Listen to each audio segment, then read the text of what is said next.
What it do? Facebook, YouTube. My phone is positioned a little bit more. Knock some of this dust off. A little bit more to show my steering wheel. So I hope I got it before I get on the road. Let me prop this a little bit further. So, yeah, listen, I made a post about Dave Ramsey on my Facebook page, right? Hello. It's 5 o'clock, so come on in. Let's talk about money and credit, right? Let's talk about money and credit. So, and it got some feedback, some good feedback. And so I said, hey, let me make a video on the subject, right? Let me make a video on the subject. So my post was on Facebook was Dave Ramsey suggests, or he strongly urges people to cut up their credit cards, but yet you can't buy any of his products with cash. And so if you don't know about Dave Ramsey, he's maybe a billionaire. I know he's a multimillionaire, financial guru, financial expert, consultant, right? And one of his philosophies is to put cash in envelopes, right, to help you budget. And then it's particularly, I knew they was gonna do it, particularly with your bills, right, to help you have a budget. Unless something has changed in 2019 about his philosophy. Because when I tried to follow him some years ago, that was the philosophy, put your cash in envelopes and, pay your bills that way, right? Pay your bills that way, distribute your money that way, so that you can have a budget and have a clear plan of where your money was going. So I honestly tried that. I purchased a lot of his materials. None of them was I able to purchase with cash, right? And I think some people jumped the gun on that post, on my post, and they began to say, well, you can purchase it with a debit card, and that's like digital cash. But that wasn't the post. That wasn't the point that the post made. The point said he suggests that you stuff envelopes with cash to distribute and pay bills, yet you cannot purchase any of his products. So if you had an envelope, right, and you stuff cash with it, let me make sure this is still streaming. And to say this is set aside to purchase Dave, Ramsey Finance Peace University curriculum. If you had that in a cash envelope, like he suggests for other things, you will not be able to make that purchase unless you are driving distance into whatever retail store that he may or may not have available. I don't know, because I purchased it online.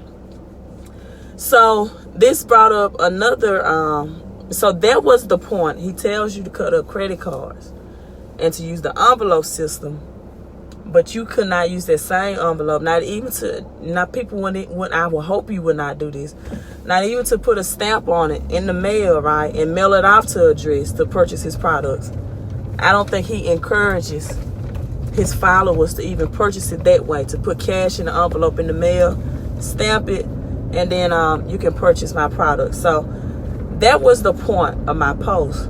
Now, if you want to refer to it's looking a little dark, I don't know what happened. It helps a little bit. If you want to refer a debit card as digital money, then that's fine. That's fine. If you want to say, well, you can purchase it with debit cards, and then it got into this debate, or this discussion rather. Well, people need to cut up their credit cards, because that's why a lot of them are in bad debt. And they have bad credit, queen of credit. Well, let me tell you, for me, credit cards have been nothing but a blessing. And so different people, I'm not saying that this financial gain is one size fit all, right? Not every person theory or philosophy is maybe one that you can resonate with, that would be the best for your financial situation or your financial future, right? So the stuff in the envelopes method was not the best for me. And at the time I was married. So it was just total chaos. I'm not a person that likes to drive around and pay bills. First of all, and then secondly, cash is a very hoarding or keeping or saving. See, it's a difference between saving and investing. Saving cash is the lowest yielding asset activity that you can do, because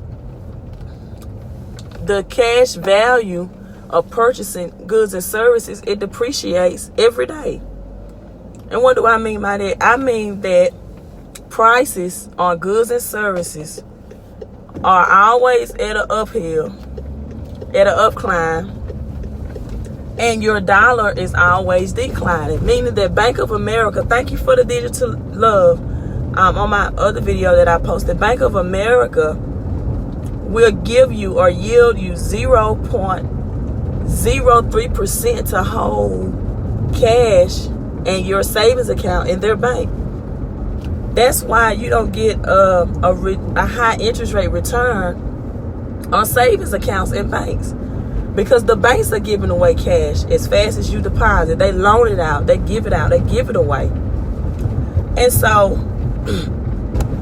what makes cash still valuable, even though we're having the rise, forgive my voice, I'm feeling a little bit under the weather, the rise of cryptocurrency and Bitcoin to purchase goods and services, what makes cash a valuable asset is that it's still being used in the marketplace to exchange for goods or services. Other than that, it's not valuable because it depreciates in value. The dollar years ago may have purchased you 1 gallon of gas. Now it doesn't purchase you that same gallon of gas, right? And now it takes double the amount of dollars. Now it takes 3 of those dollars, where in years, maybe 10, 15 years ago, it took only 1, right? So the dollar is depreciating every day.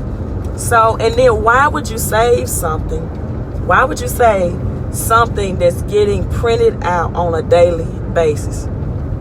The dollar is getting printed out on a daily basis.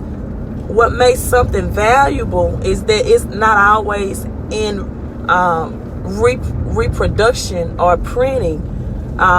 What makes it valuable is that it's only a limited amount that would be in circulation, right? That's what makes something valuable, is that, you know, when you get something that's in limited edition, or that's why Bentleys and Rolls Royce are valuable, because they only make a certain amount, right? That's why they can charge what they charge for those.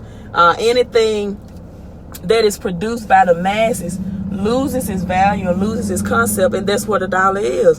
So, you know, I'm not saying you should not have cash. If you don't want it, you can definitely give it to me, but it's not something that you need to save. And so then we got into the discussion, drinking something from my throat, that, hey, you're advocating that people use credit cards in the place of a debit card. I do under these circumstances. This is why. I'm from Mississippi, right? Born and raised, right?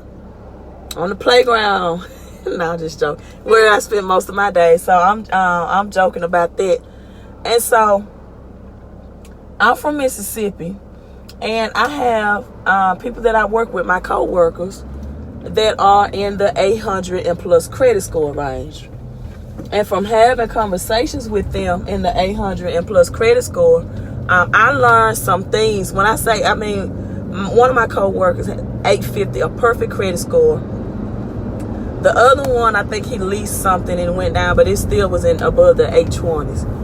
And I learned some things. That's when I really started looking at credit from another perspective, other than I needed to buy a better vehicle or a better home. Now, I'm not saying that those things should not be shunned at if that's what you want to use your credit for. But I started looking credit as something much greater than that. So one of my coworkers who have two children, young children, his son is like 3, his daughter's like 1. He began to tell me how that he and his wife used their credit card the same way they would do a debit card, but they pay it off the full balance in every month. So you get no interest paid. The only time you get interest applied is when you carry a balance over. No matter what the interest rate is on the card, if you have an interest rate, if you pay the balance off full in every month, you will not get charged interest. And because they do this, every year they get a paid for vacation, all rewards, a week-long vacation, the flight, the hotels, everything, the Disney package, because this is their choice, because they earn enough rewards points. He said they put everything on their credit card, groceries, gas, every bill that they can put, so they can get those credit cards and give their family a week-long free vacation to Disney in Florida. So how many people do you know that can use that same strategy, flip the script, use that same strategy, right? And instead of using a debit card, now you use a credit card, and you save yourself thousands and thousands of dollars of vacation money, right? Because most of you're going to plan to go on a vacation once a year with you, yourself, your family, your birthday anyway. So why not just use your credit card like a debit card and get travel rewards points and save you money? See, a lot of people want to say people use credit card to get in debt or to pay for a vacation, but you can use a credit card, right, to pay for a vacation that's not costing you any more expenses. All right, so my next story that I had my co-worker, and I might just put all this in the book, some of the stories that they told me how they utilize and leverage their credit, is that my other co-worker also has a newborn daughter, right? I did not know this. This was information they shared with me, that the baby, she's not, it's a girl with him too, not even a year old, and already they have added her as an authorized user on their credit. They've already added her as an authorized user on their credit, right? And so these are just strategies. And so, that I want people to be informed and educated about, because you need to rethink the way you use your credit. Now, I'm a big advocate of credit, and I always will be, because my story is I graduated from college. I had my daughter at the age of 21, and I went to school. My major, was for education. I'm a teacher now, public school teacher. And I did not get a job immediately, right? After having my daughter, I stayed out a year, and I did not get a job immediately in that field. And so I was at home watching the Carlton Sheets program. I decided to say, hey, I'm going to purchase this real estate program, the zero, no money down. I'm sitting at home. I'm not doing much anyway. I purchased the program, right? And with my Discover card, my former principal in my hometown, he was a principal, a doctor, his wife, doctoral degrees, their house, their beginner home was on the market. They had moved up to a bigger extravagant home at this time. And I was able to purchase that home with my credit card because I had balance transfer check for $5,000. And I decided to flip and flop that house. And I got 10 times the return after I renovated it and sold it and put it on the market. Right? So you can use credit cards to build wealth. You can use credit cards and replace your debit cards. And oftentimes, a lot of the people that tell me that people misuse or misabuse their credit card, they have low credit scores themselves. And they go by what they hear, but not what they've experienced, because I'm looking at hundreds of credit reports a year, right? And so on a yearly, on a daily basis, on a monthly basis, and you know what? There are some that have credit card debt, which then usually sells into a charge off. But the most frequency things I see that hurt credit scores right now are collections, whether it be medical collections, apartment collections that have been sold when you broken your lease and they've been sold to a collection agency, or services connections, whether it's you broke your lease with DirecTV or Dish, or even student loan collections, right? And then the second most I really see is a lot of student loan debt that's hurting people, and they have low credit scores because they're thousands and thousands of dollars of student loan debt. So hey, I'm signing off. I got a business meeting coming up. I'm on the way. Just wanted to come for you, make this short video. Thanks for tuning in.